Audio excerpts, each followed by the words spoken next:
تزيت لهم من كيولي حشومة حشومة فلاقة حشومة حشومة فلاقة وحين تيمي حناقي غمغي كل دعا رضاقت لحيت ستيرمتني ترزيا حشومة حشومة فلاقة حشومة حشومة فلاقة زلفلاكون زلفلاون كثيرا نسلاد إوزاوان تمازيغين إني مازيغ الماروك تنفقيتنا بوساقي مسا كريستين دومون-ليger. Christine Dumont-Léger à Zulflam. Bonsoir, bonjour. Merci d'avoir accepté de parler avec nous à l'occasion de la parution de votre livre, de votre beau livre, donc Femmes Amazighs, donc paru tout récemment aux éditions La Croisée des Chemins. Je voudrais entrer immédiatement dans le vif du sujet. Vous demander donc de nous expliquer un petit peu les conditions, le contenu de ce que nous venons d'entendre, donc le chant de Djamila. Qui est Djamila? Dans quel contexte elle a produit ce très beau chant que nous venons d'entendre? Et je crois que c'est ce qui nous permettra d'entrer ensuite de plein pied, si je puis dire, dans le contenu même de votre livre. Merci. Donc Djamila Idalohumt donc est une femme du village de Hamassine, dans l'Anti-Atlas. Et donc, c'est une femme qui tisse, c'est une femme qui va au champ, comme la plupart d'entre elles. Et donc, après le repas, elle s'installe dans son préau, dans sa cour. Et tous les hommes s'en vont, spécialement Arkadi Emmo, le chef du village, qui est souvent là. Et puis, elle se met à tisser. Et ce jour-là, il y avait beaucoup de pluie, donc il s'est mis à pleuvoir. Donc, la pluie, elle a résonné sur le préau. Et les chèvres passaient, les enfants, et puis tout s'est posé calmement. Et elle s'est mise donc à tisser.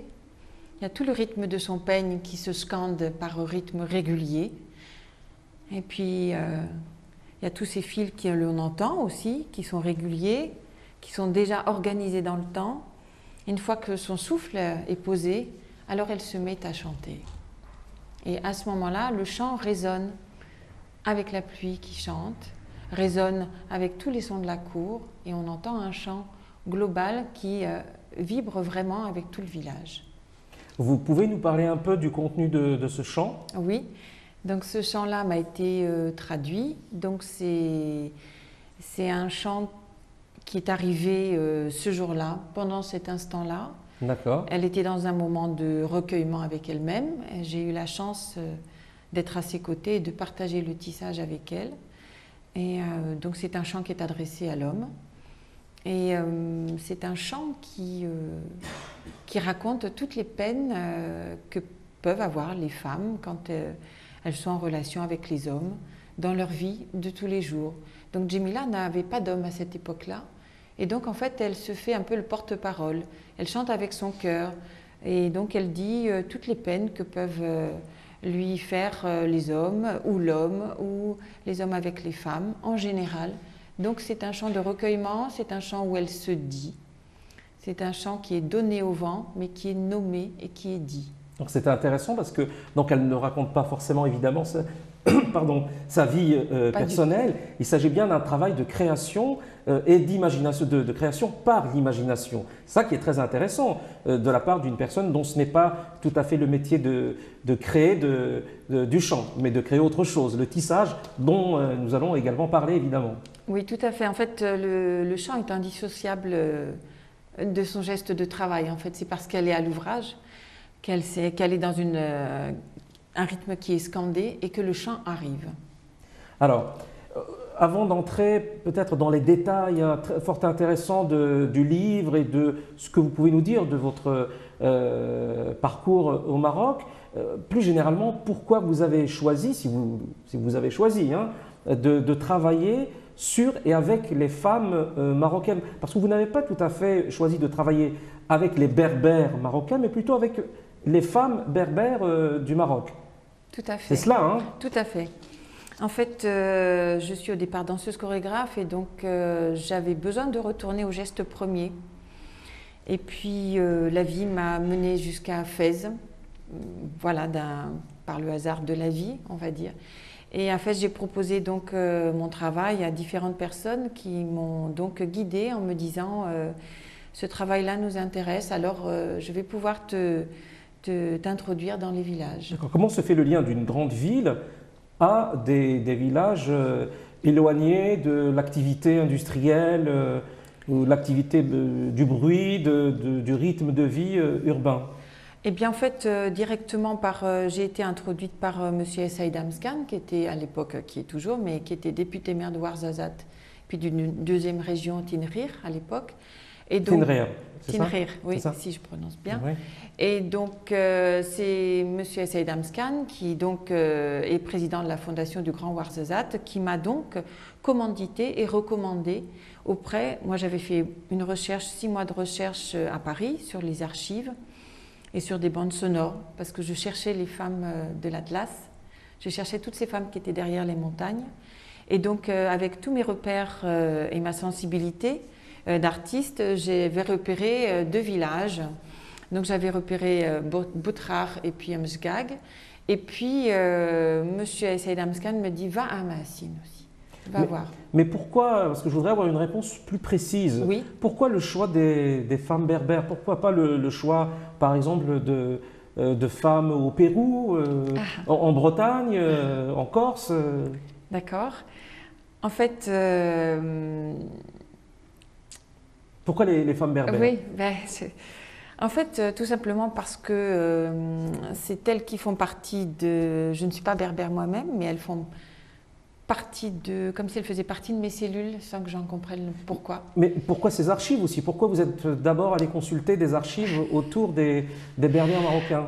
Vous donnez d'ailleurs à la fin de votre livre une bibliographie sommaire hein, de ce que vous avez pu consulter. C'est ça. En fait, j'ai beaucoup cherché sur les femmes des pays de cœur.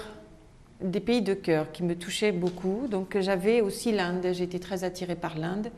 Et donc c'est l'Inde qui m'a emmenée au musée du Quai Branly, parce que j'ai fait... D'accord, voilà, c'est intéressant. L'exposition, en fait, il y a eu les Adivasi en 2010, la première exposition des arts primitifs de l'Inde au musée du Quai Branly. Donc j'y suis allée et là j'ai commencé à sentir les sociétés premières qui m'appelaient. Et donc j'ai cherché.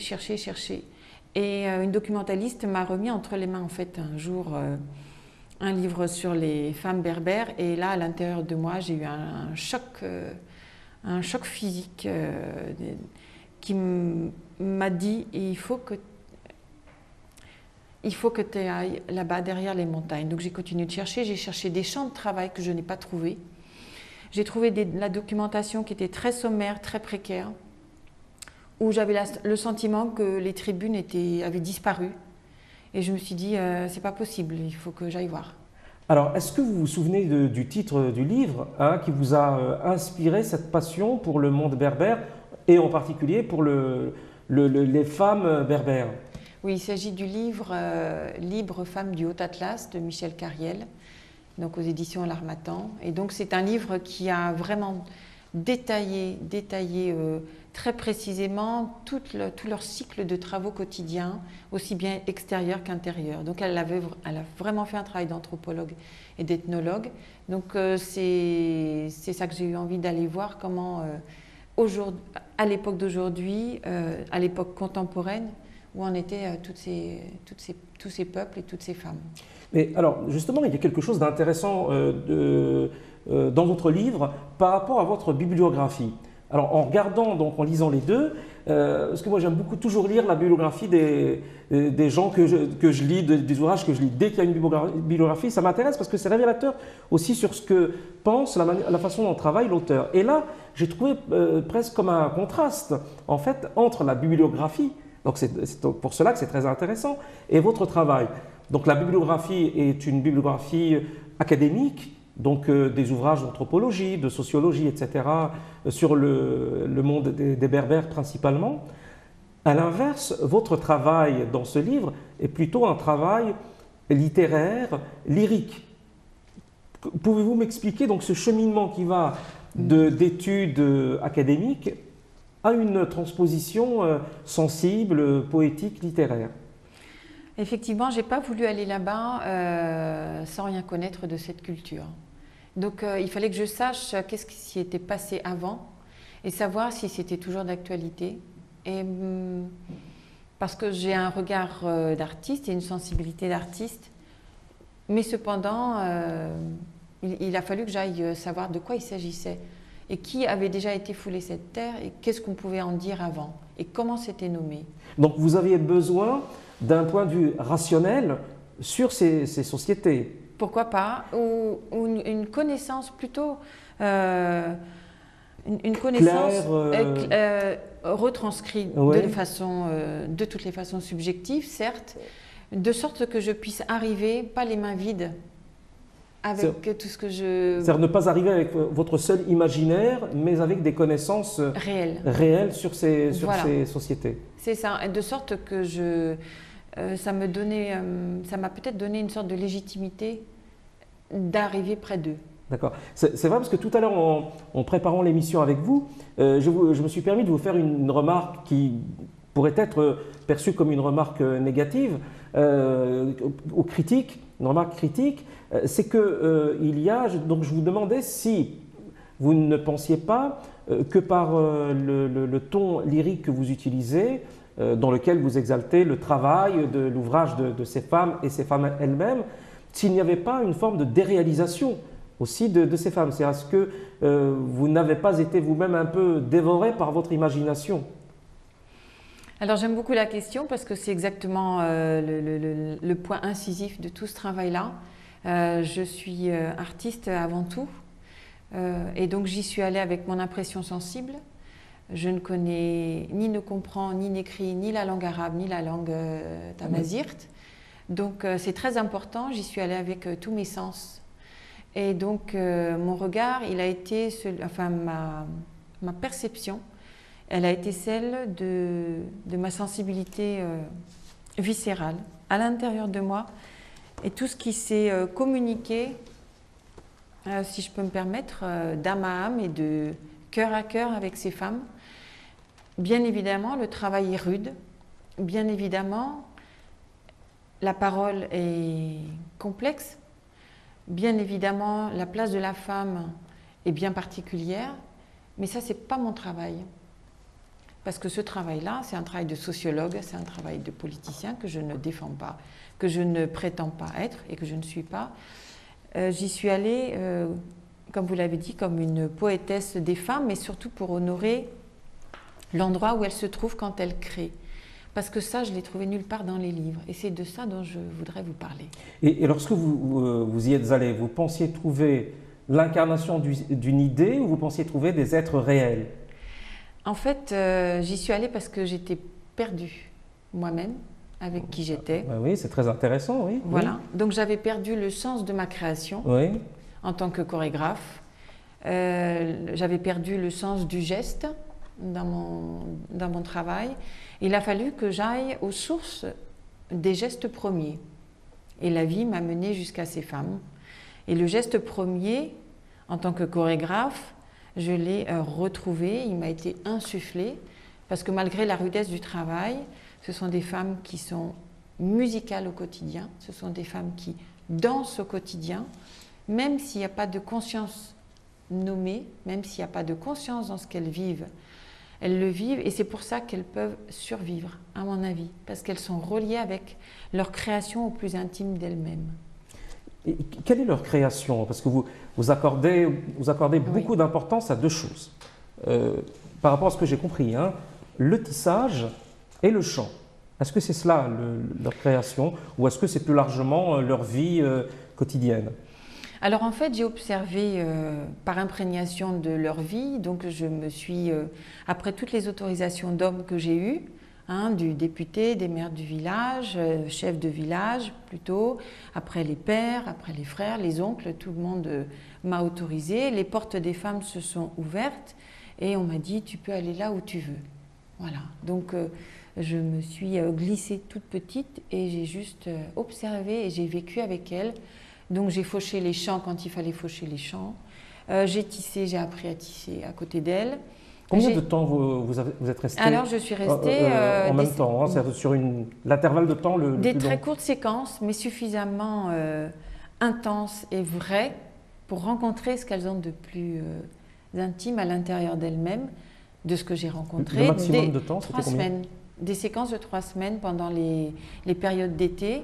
Donc c'est les périodes où toutes les cultures se sont presque accomplies. C'est les périodes des fauches, c'est la période de la tonte des moutons, c'est la période aussi où il pleut beaucoup tout d'un coup, où les rivières débordent et il faut sauver l'orge. Donc je me suis trouvée à des carrefours de périodes fondamentales. J'ai été aussi du jour au lendemain invitée à un mariage, parce que c'est aussi l'époque. Très précise, c'est pas comme en hiver où tout est beaucoup plus calme. Donc où j'ai pu être brassée dans cette vie, où elle pulse, la vie elle pulse. Il y a quelque chose de très puissant, de très fort.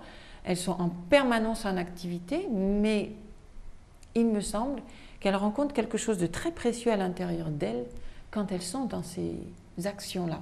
Et c'est ce qui, pour moi, de façon subjective, avec qui je suis, c'est ce qui les préserve et c'est ce qui leur donne cette grâce qu'elles ont malgré elles. Petit détail technique, comment vous communiquez avec elles? Est-ce qu'un certain nombre d'entre elles étaient francophones Eh bien, en fait, j'avais un échange beaucoup avec Younes Haït Moulet, qui lui était là quand je lui racontais ce qui se passait, et donc il me disait ben voilà ce qui s'est passé. Quelle fonction a eu Younes avec vous? Younes Haït Moulet, il m'a guidé, il m'a emmené, et c'est avec lui que nous avons aussi réalisé toutes les autorisations de droit d'utilisation à l'image. Nous sommes allés voir chaque femme, chaque famille, chaque personne photographiée. Il était présent lorsque vous discutiez avec les femmes? Bien, alors pas tout le temps, non, pas tout le temps, parce que dans le village de Hamassine, par exemple, il n'était pas là parce que c'était pas son village. Lui, il était sur le village, pardon, oui. Sur le village. Non, mais il faut indiquer ces éléments-là, parce qu'on en apprend énormément sur le fonctionnement justement de ces sociétés. Oui. Voilà, donc dans le village de Poutrar, qui est à côté de la vallée de Kalamguna, il y avait Haït Moulet, toute la famille Haït Moulet, où il y a un bilingue. Les petits garçons qui étaient avec les femmes pendant qu'on était dans la fauche avaient 8 ans, donc avaient appris le français et pouvaient me retranscrire ce qui se disait entre les femmes pendant les chants, que je n'étais pas autorisée d'ailleurs à diffuser parce que c'était intime. D'accord. Mais il m'a expliqué, il m'avait donc raconté. Donc ça veut dire aussi que le petit enfant, le petit garçon jusqu'à l'âge de 8 ans, 9 ans, il sait tout ce qui se passe dans le cœur des femmes. Voilà. Et après, il s'en va chemin faisant sur sa vie d'homme, avec tout ce qu'il sait, intimement. Et donc ça, c'était très beau parce qu'un homme sait fondamentalement tout ce que les femmes disent pendant leur absence. Et ça, c'est très important. C'est une méconnaissance que de dire que les hommes ne le savent pas. Tout le monde, tous les hommes savent ce qu'elles se disent. Mais par contre, ça ne se dit pas frontalement. On m'a appris qu'en fait, les femmes, dans leur fauche, parce qu'en fait, voilà comment ça se passe. Elles vont au champ, on marche beaucoup, parce que les champs sont toujours un petit peu plus loin, on marche dans l'eau, les pieds nus dans la rivière. D'abord, nos pieds sont dans la caillasse, sont dans l'eau froide. Après, on marche sur les petits terrains sinueux. Après, on marche dans l'herbe. Il y a plein de vent, il y a l'eau qui coule. Donc, on est brassé dans un environnement naturel très fort. Et après, elles s'installent, chacun son carré de fauche. La serpette, le tachtat, le châle, et chacun sa parcelle. Sur 2000 mètres carrés de terrain, l'orge est prête. Et c'est l'ancienne qui lance le démarrage. Et elle s'installe et elle fauche de façon régulière, comme le tissage. Tac. Et donc, c'est très régulier. Et puis, à un moment donné, elle s'échange quelques mots comme ça. Hop. Et une fois que le rythme est donné, hop, sur la fauche qui se dépose à chaque fois, c'est régulier, c'est chorégraphique. Physiquement, c'est chorégraphique. Si on avait une vue d'avion, c'est chorégraphique. On voit toutes ces femmes courbées qui fauchent. Elles ont tout le bassin proche de la terre, donc elles sont bien placées. Moi, j'ai fauché avec elles, on est bien placées. Elles sont reliées, tout leur bassin, toute la matrice du féminin est reliée à la terre.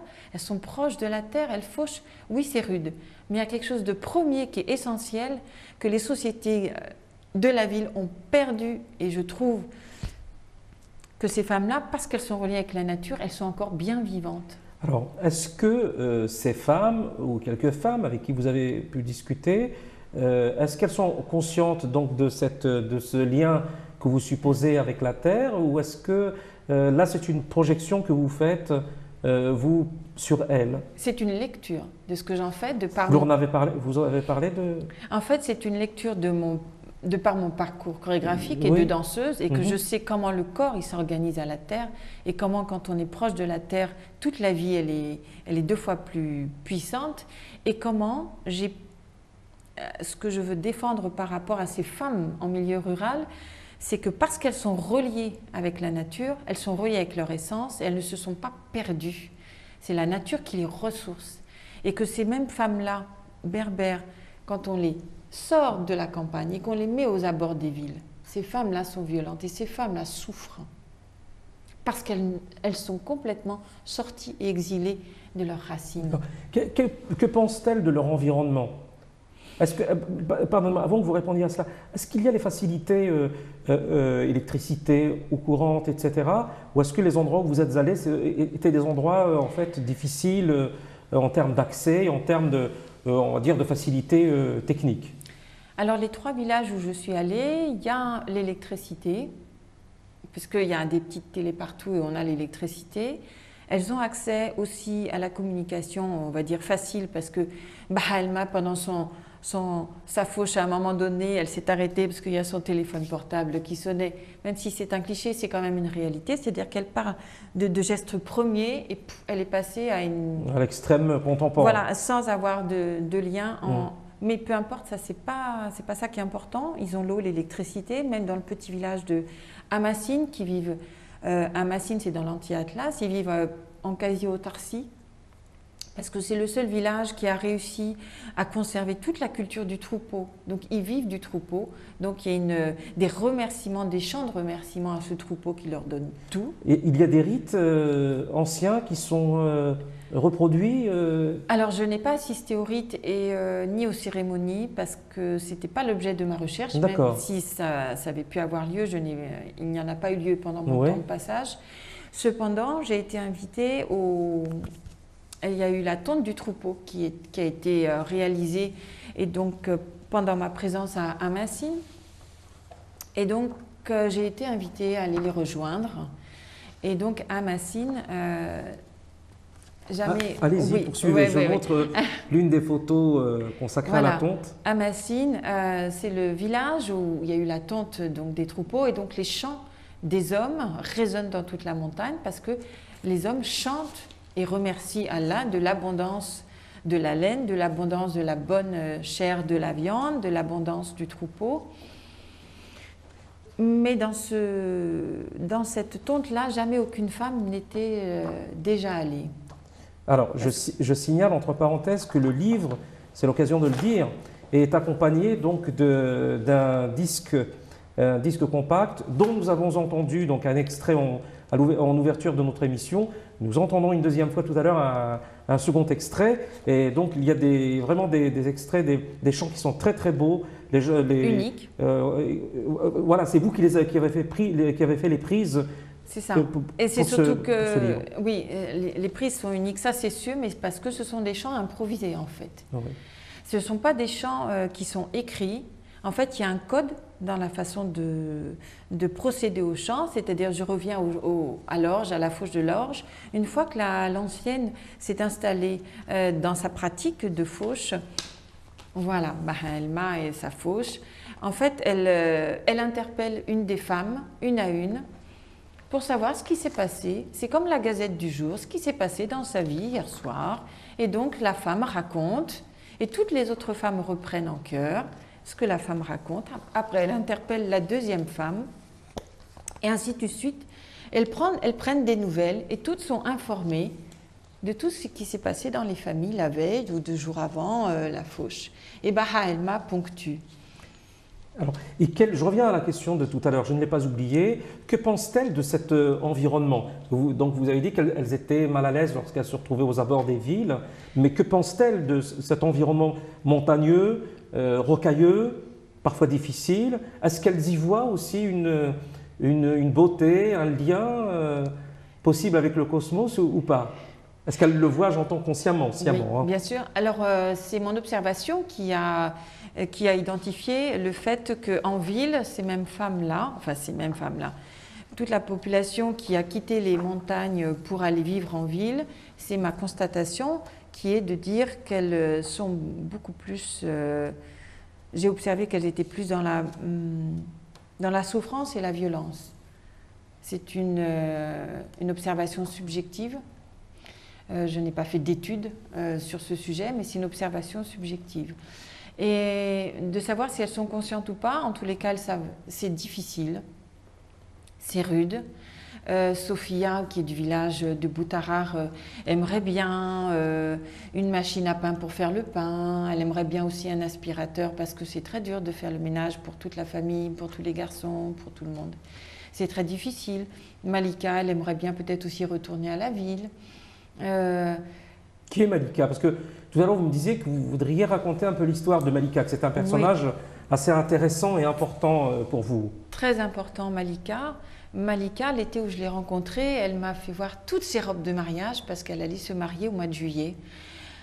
Donc je ne connaissais pas les mariages berbères, donc elle m'a montré toutes ses robes. Elle était donc chez sa mère, à Kharlamgouna, et donc joyeuse, heureuse. Et donc j'y suis retournée l'année d'après, donc Malika était mariée. Et donc, en fait, au départ, elle prétendait à un poste de cadre de banque. Donc ça, c'est Wadi. Elle prétendait à un poste de cadre à la ville. Mais pendant l'été, elle a rencontré Younes. Et en fait, elle est tombée amoureuse de Younes à Etmoulé. Donc, elle l'a rejoint dans les montagnes. Et donc, elle est allée vivre là-bas, donc rejoindre la famille de l'époux. L'année d'après, quand j'y suis allée, elle a une petite fille qui était née, qui s'appelle Fadwa. Et cette petite fille, elle avait donc 1 mois.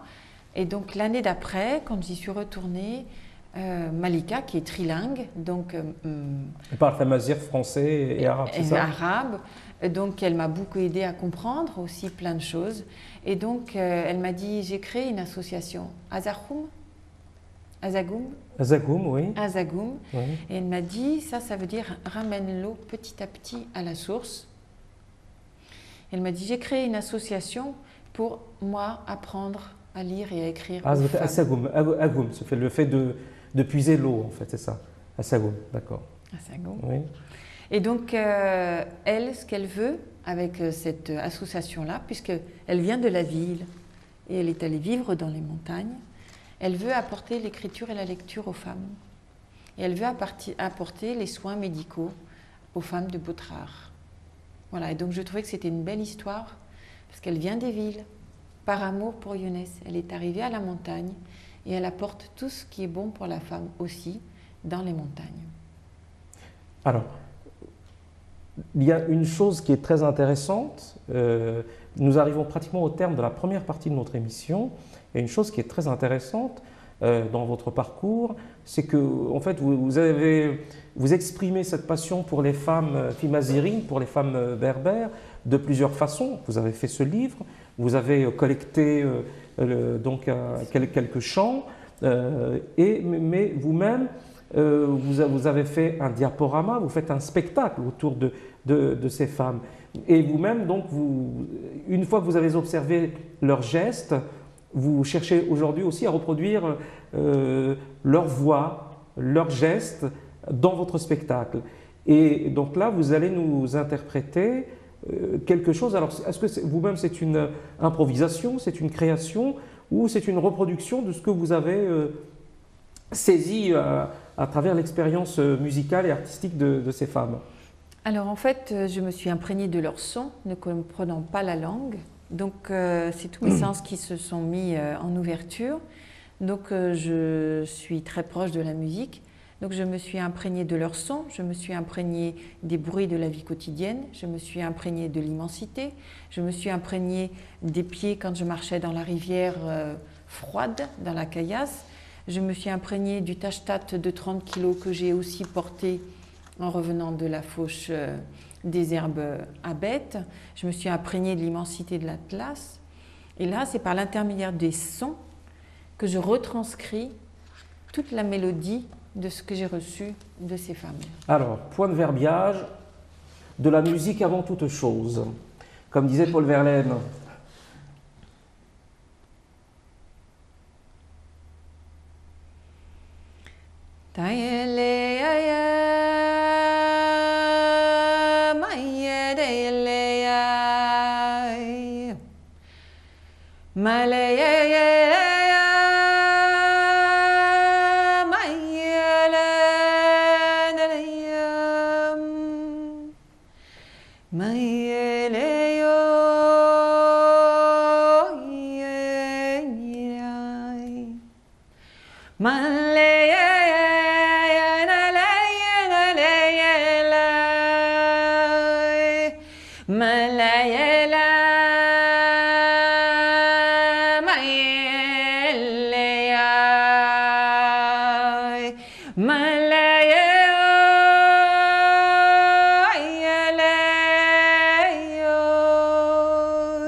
Christine Dumont-Léger, Fenmir Femme Coran, peut-être nous chez Tohaka, donc Christine Dumont-Léger, femme amazir, chant et gestes de travail des femmes de l'Atlas marocain à la source du féminin, Fellifeka, Aqler Nouadet.